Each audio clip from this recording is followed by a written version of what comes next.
Seorang ayah di Ambon, Maluku tega mencabuli anak kandungnya sendiri yang masih berusia 5 tahun.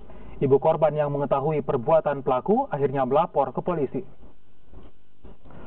Pelaku tega mencabuli anaknya yang baru berusia 5 tahun saat berada di kamar mandi.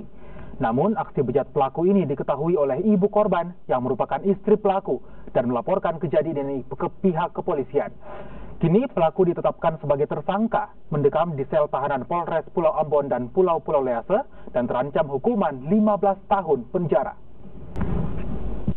Kejadian tersebut akhirnya ibu kandung merasa tidak puas dan mendatangi SPKT Polres Ambon dan melaporkan hal tersebut.